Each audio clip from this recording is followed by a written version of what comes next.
So we're back with the album review. What's up? So this week I decided to choose one that I'm surprised we haven't done by now. We got Nevermind by Nirvana. It's an album that really doesn't need an introduction at this point. Probably one of the best-selling albums of the 90s, like a top 3 one, maybe number 1, not entirely sure, but sold thousands, millions of records, and it really set Nirvana into like the mainstream, and people to this day still know who they are because of this album. Yeah, definitely one of the most iconic albums of the 90s for sure, but of the last couple decades, honestly. Yeah. It was like the last real, like, rock album to hit the mainstream the way it did. I mean, there would be metal and stuff in the late 90s, early 2000s that would, not as big as this, but still pretty huge. Like, the closest thing I can compare to this, like, in popularity-wise for rock is, like, Linkin Park, maybe. Yeah. This is definitely the biggest grunge album probably of all time, though. Oh, yeah. Definitely the biggest grunge album of all time. And, like, it's an album that I've been listening to for a very long time now.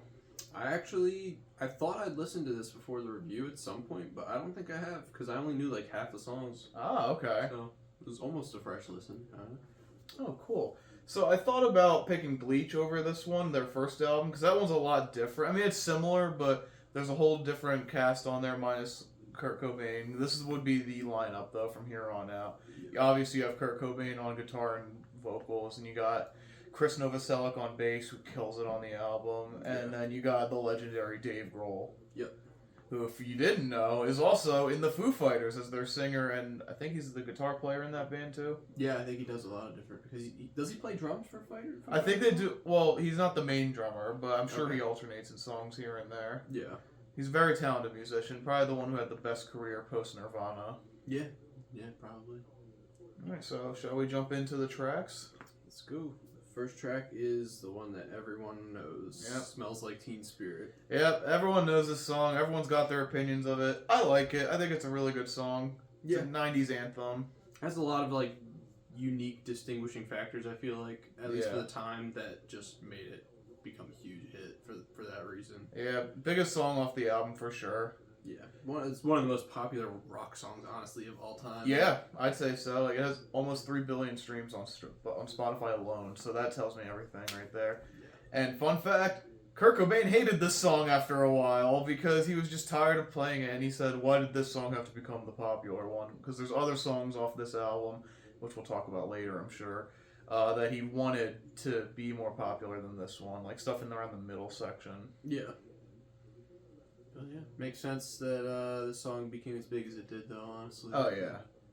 But the next track is In Bloom. This is one of my favorites. It's also one of the first ones I heard from this album. Me too. I heard this song for the first time in Rock Band. Yeah, it's a Rock Band track for me. Yeah. And when I was little and I first heard this song, I don't know why I thought this, but for some reason I got this song and Say It Ain't So by Weezer confused all the time as a kid. Because of Rock Band? I think it's because of Rock Band, but also, I don't know, just something about them. But I love In Bloom. It's one of my favorite tracks off this album. Yeah, it's definitely a really good song. I think ever since I heard it in Rock Band, I really like this track, and it just has like a super dark sound to it that they were pretty much known for, so... Yeah, the very grungy sound.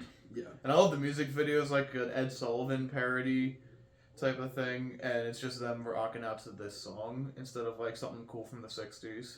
Yeah, and the funny thing about this song is like the chorus, it's super ironic because he's basically saying that like all the casual Nirvana fans will just sing along to their music without actually even knowing what the lyrics are saying. And they made the chorus on this song sound like very easy to sing along to, so literally it's his audience singing that when they don't understand what they're saying. Yep. So it's pretty funny.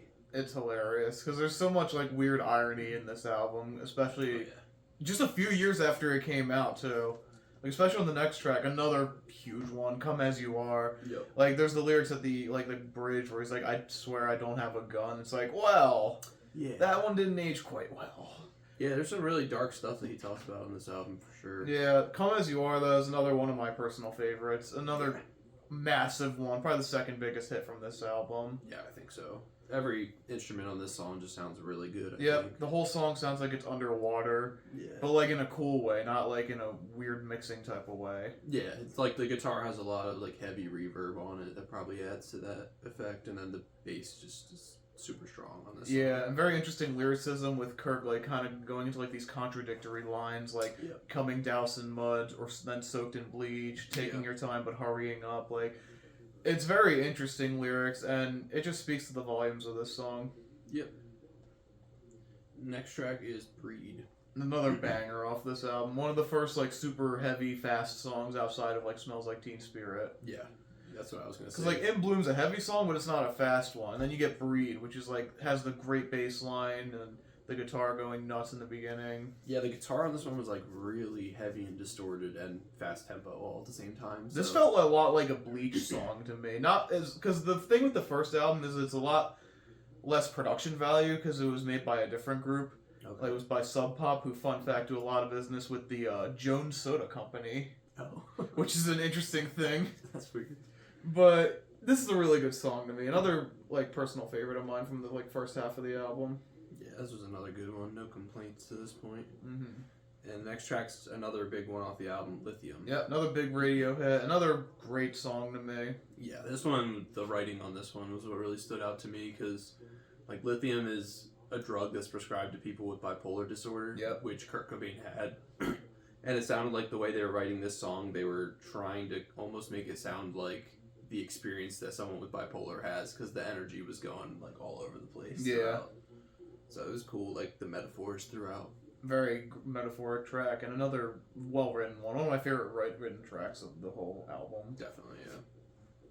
And the next track is a pretty dark one, Polly. Polly is a nuts one to me. Very simple song, just with the guitar in it, and, like, the occasional, like, bass line or the drums, and that's about it. Very basic. Yeah. And I'm pretty sure it's based off of a true story. Really? Just, like, some names changed around, obviously. Like, with the Polly metaphor, like, talking about parrots, but not actually. It's about this guy who kidnapped a woman and has just been, like, holding her hostage. Yeah, and, like, the blowtorch part, I'm pretty sure that was, like, a reference to the true story. Yeah. And so one thing interesting I saw is they performed this song live, and everyone just applauded at the end like people normally do, but Kurt looked pissed, and he said he didn't like people applauding it because they were, like, celebrating a horrible story. Yeah. Yeah, this one, like, it's super, super depressing song, but again, like, the writing was very good. Mm-hmm. Just another really good song in the end, honestly. Yep.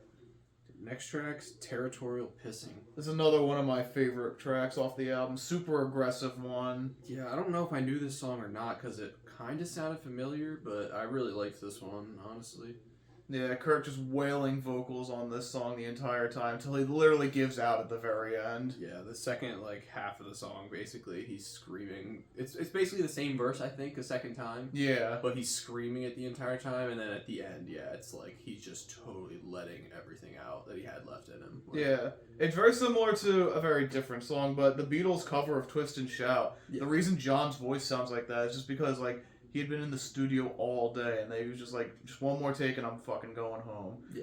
I don't know if that's the story with this song, but it feels like similar energy. Just could have been pouring it all out at the very end of the sessions. Yeah, definitely. This one had a lot of energy. It's probably, like, one of the most aggressive sounding ones on the album. Probably one of the most aggressive ones. Yeah. The next track's Drain You.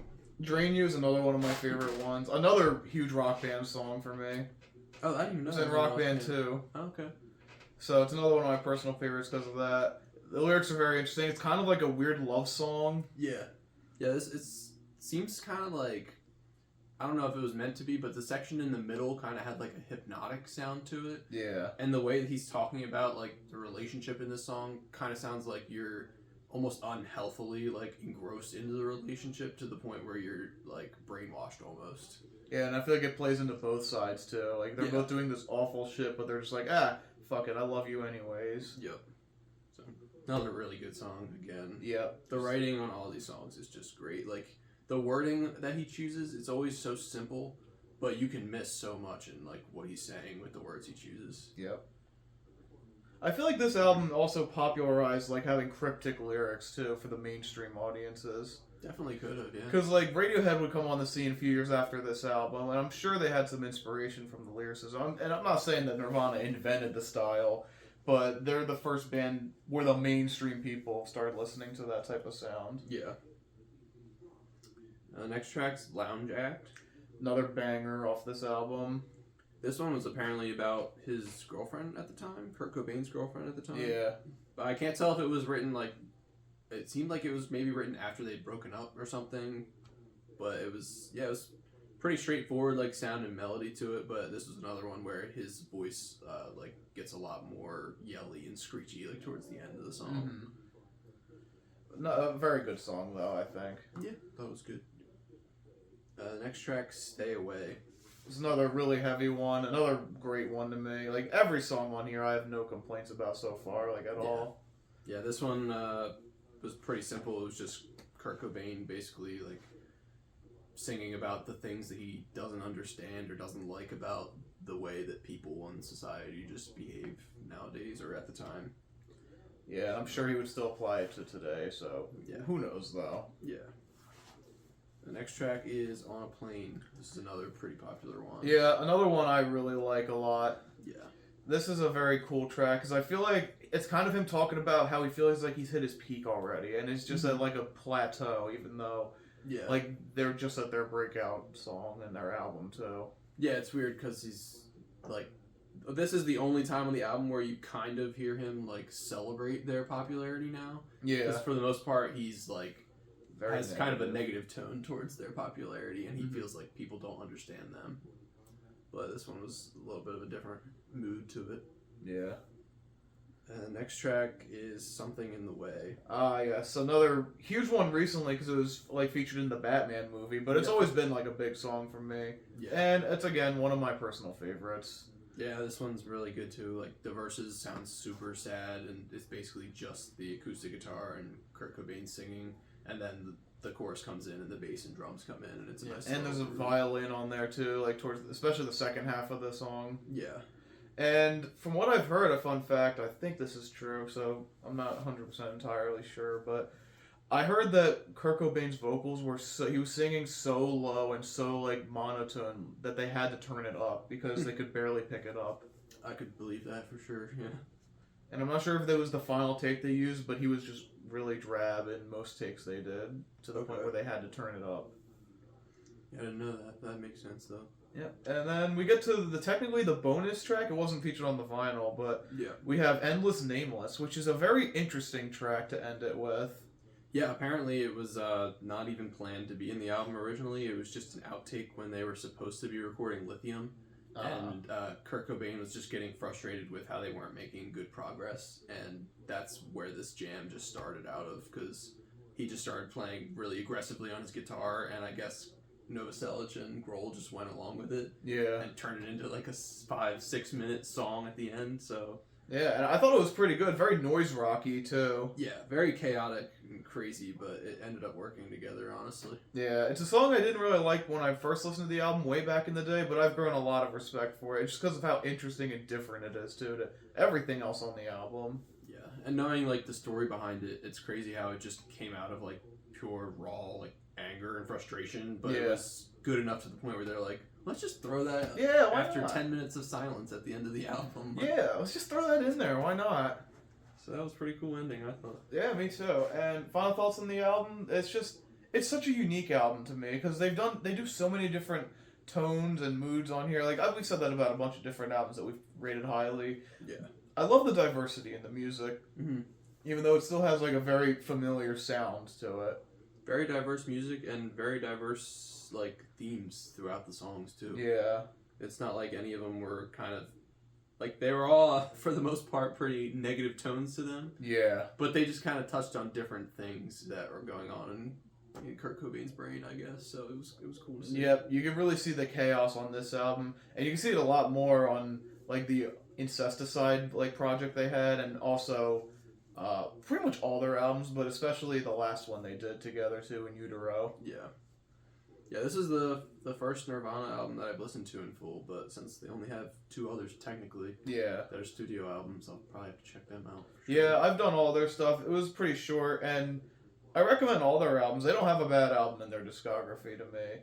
And of course, this is the best one. It's just got too many radio hits, but that are all good. That none of them, maybe Teen Spirit a little, have worn out on me at all. Like all these songs I could still listen to any day of the week. Yeah, really no skips overall. the album moves along pretty quickly, I'd say. Yeah, it's a nice, short, concise. Well, not super short, but a concise listening experience. Yeah. All right, shall we go to scores? I guess so.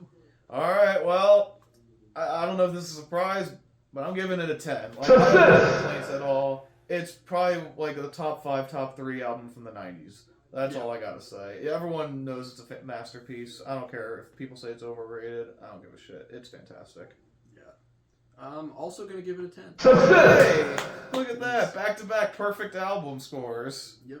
I mean, basically, if any album ends up getting the popularity that this one does, it's for a reason, and people only hate on it because of the popularity it gets in the end. Yeah, like there's some popular albums that I do not like, but this is one of those, like, no, I This is can't. valid. Yeah, this is a valid 10 out of 10 to me. I have no complaints at all.